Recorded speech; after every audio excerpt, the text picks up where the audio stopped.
AP జెన్కోది, డిస్కాము, ఇక ట్రాన్స్కోది వచ్చేసరికి application నిన్నటితో ఫినిష్ అయిపోయింది. చాలా మంది కూడా అప్లై చేశారు. ఒక 60,000 మంది వేసుకోండి, ఎంత కాదన్నా రఫ్గా.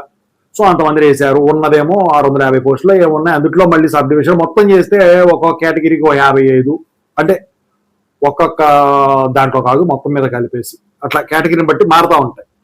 సో అయితే ఇక్కడ ఏంటంటే చాలా మంది ఇప్పుడు వచ్చేసరికి టెక్నికల్ సబ్జెక్టు గురించి వాటి గురించి సిలబస్ చూసుంటారు.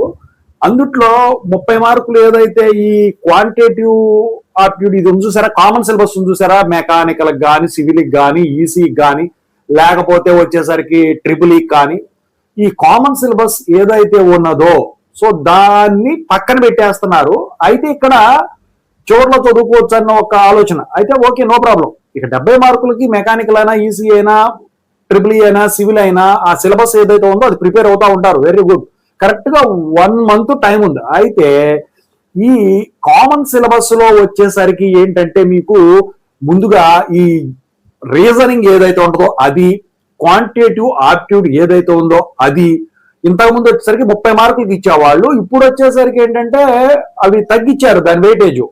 సో ఒకటి 7, 8 అనుకుంటా, ఇంకోటి 5 ఏమి ఇచ్చినట్టున్నారు. అయితే ఇక మిగతా 3 వచ్చేసరికి జనరల్ అవేర్నెస్, ఇక కంప్యూటర్ నాలెడ్జ్, దానికి తోడు ఇంగ్లీషు అది ఉంది కదా, ఈ 3. సో ఇంగ్లీష్ అంటే అందరికి వచ్చిందే, కాకపోతే కాంప్రహెన్సివ్ ప్యాసేజ్ ఇక కొన్ని ఉంటాయి, ఫేర్సెస్ అని ఇలాంటివి. సో అవి ఎన్నోనిమ్స్, సినోనిమ్స్ అవి ప్రిపేర్ అయ్యే పెద్ద పని ఉంది. చిన్నప్పటి నుంచి ఇంగ్లీష్ మీడియం ప్రాబ్లం ఉండదు, వాళ్ళకి నో ప్రాబ్లం. అక్కడ చివరిలో పడేసుకోండి. కంప్యూటర్ నాలెడ్జ్ అంటే కంప్యూటర్ నాలెడ్జ్ ఏదో పుస్తకం చదవటం వల్ల వచ్చేది కాదండి. మీరు ల్యాప్టాప్ సిస్టమో ఏళ్ళ ధరబడి చేస్తా ఉంటే, ఇప్పుడు అంతా కూడా ల్యాప్టాప్ లో కూడా ఎవడాలట్లా పీపీటీ తయారు చేయాలన్నా, స్లైడ్ తయారు చేయాలన్నా mobile phone, smart phone use చేస్తా ఉన్నారు. ఇంకా అట్లాంటప్పుడు మీకు షార్ట్ కట్స్ ఏం తెలుస్తాయి, ఇక మిగతా ఫంక్షనాలిటీస్ ఏం తెలుస్తాయి వర్డ్ లో. సో ఇక అది కంప్యూటర్ టెస్టింగ్ అనేది అది అనర్గళం. ఇక ఎంతైనా మీరు ప్రిపేర్ అయినా అది రియల్ టైం నాలెడ్జ్ రాదు, అది మీరు ఇది కాలేదు 5 మార్క్స్ కి.